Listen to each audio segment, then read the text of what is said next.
Assalamualaikum warahmatullahi wabarakatuh. Bertemu lagi kita dalam Pendidikan Islam tahun 2. Masih lagi berkisar berkenaan dalam bab akidah.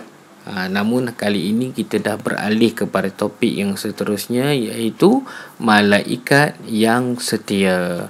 Malaikat yang setia maksudnya apa? Kita terus pergi kepada apa yang nak disampaikan dalam tajuk ini, iaitu berkenaan dengan tugas-tugas malaikat, iaitu kita nak mengenali malaikat, siapa malaikat ni, apa nama malaikat, apa tugas malaikat. Itu saja yang perlu kita tahu untuk tahun 2 dalam bab malaikat ini. Okey, baik. Jadi murid-murid di sini mungkin ada yang dah tahu kot. Sebutkan berapa nama malaikat yang murid-murid ingat. Saya bilang sampai 5. 1, 2, 3, 4, 5. Ada yang ingat? Cikgu, saya tak tahu dah cikgu. Nama malaikat. Tak apa, kita akan tahu selepas ni. Cikgu, malaikat saya tahu, saya pernah dengar orang sebut malaikat Jibril dekat saya. Tapi saya tak tahu malaikat Jibril tu tugas dia apa cikgu. Tak apa, lepas ni kita akan tahu. Baik. Sebelum kita pergi kepada nama-nama malaikat dan tugas-tugas malaikat, yang paling penting sekali, saya nak tanya, siapa tahu maksud malaikat? Ada yang tahu? Okey. Baik. Kalau tak tahu, kalau pun dah tahu, kita tengok muka surat 68. Yang tahu, kita ulang kaji. Yang belum tahu, kita ambil tahu. Baik, muka surat 68 dalam buku teks ini, kita tengok dalam kotak biru tu, malaikah ialah makhluk yang diciptakan daripada cahaya. Kita ni manusia ini diciptakan daripada tanah. Malaikat ni rupanya diciptakan daripada cahaya. Tiba-tiba mesti ada yang nak sebutkan, Cikgu, saya tahu syaitan tu, iblis tu diciptakan daripada api kan? Betul. Jin, syaitan diciptakan daripada api. Berbeza dengan malaikat. Malaikat ialah makhluk. Macam kita makhluk. Cuma kita diciptakan daripada tanah, tetapi malaikat ialah makhluk yang diciptakan daripada cahaya. Malaikat ini, dia tak sama macam manusia. Manusia dia ada lelaki, dia ada perempuan. Manusia ada lelaki dan perempuan. Dia tak ada pondan. Dia tak ada saya sekejap lelaki, sekejap perempuan. Tak ada. Manusia ni dia ada lelaki ataupun perempuan. Kecuali ada yang special. Special ini dia dikurniakan 2 alat kelamin, iaitu khunsa. Apa maksud khunsa? Khunsa tanyalah ibu bapa, abang, ayah, mak dekat rumah. Apa tu khunsa? Untuk penerangan, saya dah bagi tahu khunsa ini adalah ada 2 alat kelamin. Namun khunsa pun, walaupun dia ada 2 alat kelamin, dia ada alat kemaluan lelaki, ada alat kemaluan perempuan, dia tetap kena pilih salah satu jugalah sekali. Sama ada nak jadi perempuan ataupun nak jadi lelaki. Baik. Jadi malaikat ni tak sama macam kita. Secara umumnya manusia ni ada lelaki, ada perempuan. Cikgu, mesti ada nak cakap, Sajat kata dia perempuan cikgu. Saya nak tahu, saya nak cakap, mesti kamu nak cakap ada satu lagi jantina, iaitu lelaki menjadi perempuan kan, ataupun pondan. Betul tak? Pondan bukan jantina. Pondan adalah satu kejadian yang dimurkai Allah Subhanahu wa taala. Kenapa? Allah melarang lelaki menyerupai perempuan dan perempuan menyerupai lelaki. Itu manusia. Jelas dia ada jantina. Tetapi malaikat yang diciptakan daripada cahaya ini, dia tidak ada jantina. Maksudnya tak ada kata malaikat perempuan, malaikat lelaki. Siapa yang kata ada malaikat perempuan, malaikat lelaki, maksudnya dia telah menyatakan satu penyataan yang salah. Malaikat dia tak ada jantina. Dia tak ada jantina. Okey. Kemudian malaikat ni mempunyai tugasan yang pelbagai. Dia ada tugasan-tugasan tertentu. Allah ciptakan malaikat dengan tugasan-tugasannya yang tertentu. Nanti kita akan tahu apa tugas-tugas malaikat. Kemudian malaikat ni dia tak macam manusia. Kalau manusia ada yang taat, ada yang ingkar, ada yang beriman, ada yang tak beriman. Tetapi berbeza dengan malaikat. Malaikat ini dia sentiasa taat kepada Allah. Dia sentiasa patuh pada perintah Allah. Jadi apabila disebutkan tentang apakah pengertian malaikat, ada 3 poin penting, 4 poin penting. Yang pertama, malaikat diciptakan daripada cahaya, cahaya. Yang kedua, malaikat tidak ada jantina. Yang ketiga, malaikat ada tugasan tertentu. Yang keempat, apa dia? Malaikat ini sentiasa taat dan patuh kepada Allah Subhanahu wa ta'ala. Baik. Dalilnya apa? Dalil ni lagi cikgu. Itu sebut dalil. Dalil ni apa cikgu? Tanya lagi. Dalil tu sebenarnya ialah bukti. Dalil ni maksudnya apa yang kita nak buktikan tentang kewujudan malaikat ini. Jadi dalilnya datang daripada surah Al-Baqarah ayat 285, iaitu Allah sebutkan kullun amana billahi wa malaikatihi wa kutubihi wa rusulih, iaitu maksudnya semuanya beriman kepada Allah, malaikatnya dan kitab-kitabnya dan para rasulnya. Jadi sekarang bahagian yang paling penting dalam bab ini ialah kita mengenali malaikat. Okey, berapa bilangan malaikat yang wajib kita ketahui? Siapa tahu? Okey. Saya tak dengar. Jawab sendiri dalam hati. Okey, baik. 10 bilangan malaikat yang wajib kita ketahui. Okey. Yang pertama, siapa nak jawab? Tak apalah, saya jawab. Okey. Yang pertama ialah malaikat Jibril. Yang kita sebut Jibril. Jibril tu nama dia malaikat Jibril. Baik. Yang kedua malaikat apa? Malaikat Israfil. Yang ketiga malaikat apa? Raqib. Yang keempat Ridwan. Kemudian Malik, Mikail, Israel, Atid. Cukup lagi 10. Munkar, Nakir. Baik. Kita pergi dulu kepada malaikat yang pertama.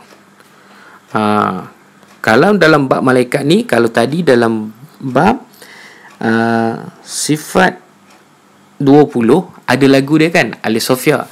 Ini dalam bab malaikat ni kamu pun boleh pergi ke YouTube, type situ lagu 10 malaikat, ada lagu 10 malaikat, lagu 10 malaikat. Berkenaan cara kita nak ingat nama malaikat tu, ada dah lagu nasyid dia, boleh nyanyi ramai-ramai dekat rumah tu. Okey, baik. Yang pertama malaikat Jibril. Bila sebut malaikat Jibril, malaikat Jibril ni, siapakah malaikat Jibril? Malaikat Jibril ni adalah malaikat yang Allah tugaskan kepada dia untuk menyampaikan wahyu. Tugas dia bawa wahyu. Bagi kepada siapa? Bagi kepada para rasul yang Allah perintahkan. Tugas malaikat Jibril ni bukan sahaja menyampaikan wahyu kepada Nabi Muhammad, iaitu menyampaikan Al-Quran, tetapi kepada nabi-nabi dan rasul yang terdahulu. Baik. Kemudian malaikat Mikail. Mikail. Ada orang nama Mikail. Kalau ada orang nama Mikail, maksudnya nama dia sama dengan nama malaikat. Cuma beza dia adalah manusia. Mikail yang ini adalah malaikat, diciptakan daripada cahaya. Okey, Mikail.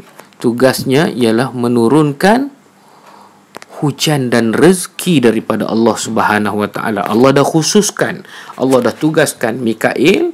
Mikail tugasnya ialah menurunkan hujan dan rezeki kepada siapa? Kepada seluruh makhluk, kepada kita lah ni. Yang lain ni. Jadi rezeki-rezeki ni siapa yang ditugaskan oleh Allah? Malaikat Mikail. Okey, baik. Seterusnya yang ketiga, malaikat Israfil. Okey. Siapa pernah tengok saya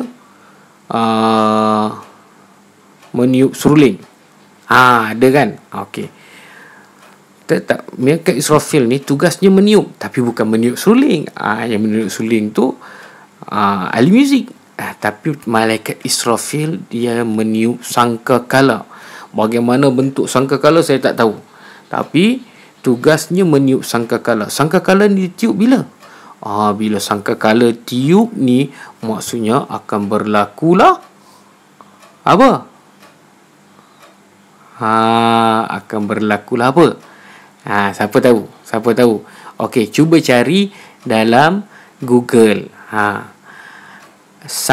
Bilakah, soalan dia, bilakah sangkakala itu ditiup? Saya tak mau ulas panjang. Sebab sekarang saya sekadar nak bagi tahu malaikat Israfil ini meniup sangkakala. Okey, baik.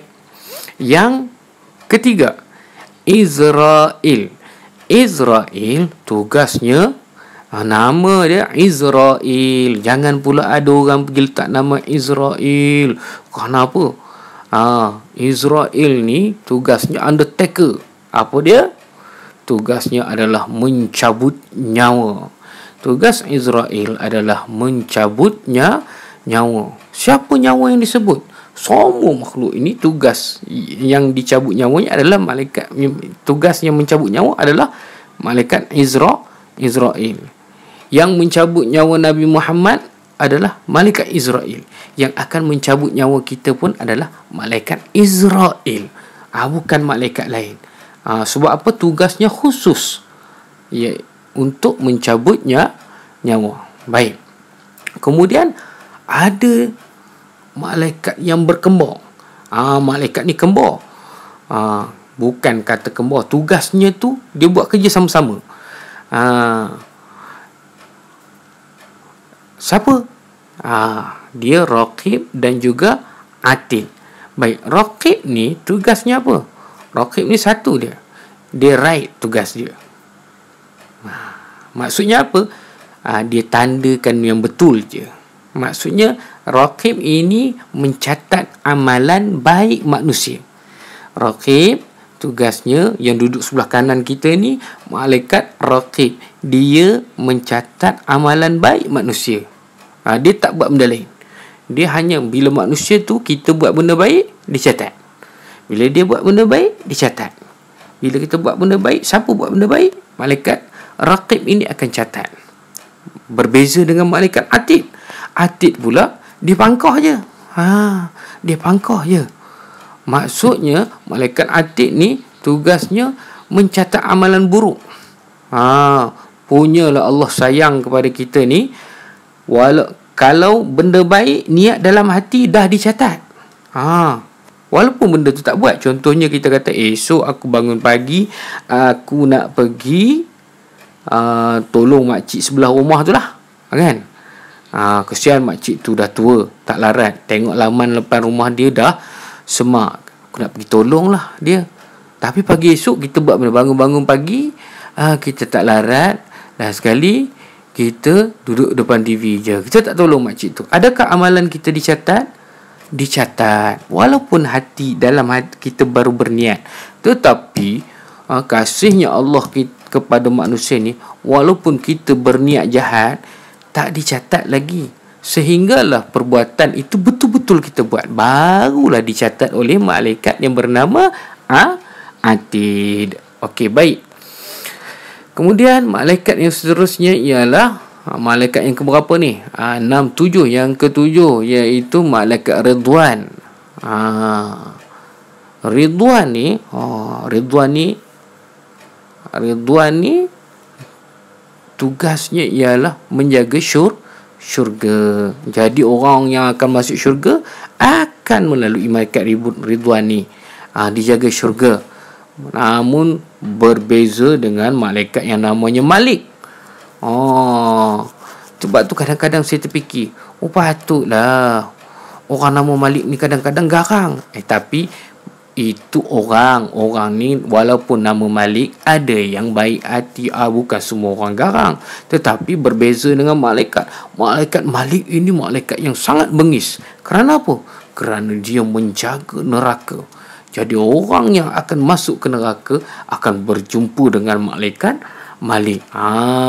Jadi dah tahu dah ada berapa malaikat yang kita dah belajar setakat ini? 8. 1, 2, 3, 4, 5, 6, 7, 8. Ada 2 lagi malaikat. Lagi 2 malaikat ni tugas dia sama. Kalau tadi Raqib dengan Atid, dia tugas sama-sama, dia bertugas sekali, tetapi buat kerja lain-lain. Raqib catat benda baik, Atid catat benda buruk. Tapi yang ini dia bertugas sekali dan buat benda yang sama. Siapa malaikat ni? Malaikat ni namanya malaikat Munkar dan juga Nakir. Malaikat Munkar dan juga Nakir. Apa tugas malaikat Munkar Nakir ni? Tugas malaikat Munkar dan Nakir ni, tugasnya ialah menyoal orang yang telah mati di alam kubur. Murid-murid sekalian, kita ni hidup alam roh. Kemudian kita hidup udah alam rahim. Rahim tu apa? Maksudnya kita duduk dalam perut mak kita tu. Lepas tu kita hidup dalam alam dunia ni. Lepas habis daripada alam dunia ni, kita nak pergi ke alam mana? Kita akan pergi kepada satu alam sebelum alam akhirat, alam yang terakhir, iaitu alam kubur. Dalam kubur ni kita akan berjumpa dengan 2 malaikat ni. Disebutkan, diriwayatkan 3 langkah sahaja orang yang melangkah balik daripada kubur, sampailah malaikat ni berjumpa dengan kita. Dia akan ditanyalah kita soalan-soalan. Ma rabbuka? Siapa Tuhan kamu? Ada soalan-soalan dia. Jadi tugasan seterusnya, sambil-sambil kamu tak buat apa ni, kamu boleh buka dalam Google, apakah soalan yang akan ditanya di dalam kubur. Apakah soalan yang akan ditanya ketika kita berada di dalam kubur. Kalau nak tahu soalan dia dah pecah, jawapan dia pun dah pecah. Mana ada exam yang soalan dia dah tahu?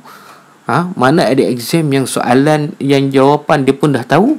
Ini exam yang jawapan dengan soalan dah tahu, tapi bukan semua orang boleh menjawab. Bergantung kepada tahap keimanan kita. Sebab itu kita kena buat baik, kita kena sentiasa beriman kepada Allah Subhanahu Wa Taala, supaya nanti kita akan duduk dalam kubur pun aman, bila bangun daripada kubur nanti pun di padang mahsyar pun aman, dapatlah masuk syurga dengan aman. Jadi untuk sekadar itulah apa yang boleh kita buat, apa yang boleh kita belajar untuk tajuk ini. Sikit je kita tengok muka surat 68 dan juga 69. Jadi siapa yang ada kelapangan, bolehlah kalau nak buat latih tubi, lihatlah muka surat 70 dan juga muka surat 71. 72 pun sama. Okey. 70, 71, 72 adalah aktiviti pengukuhan yang boleh murid-murid semua buat balik latihan tersebut, baca dan cuba jawab soalan-soalan ataupun buat aktiviti yang dicadangkan dalam buku teks tersebut. Okey.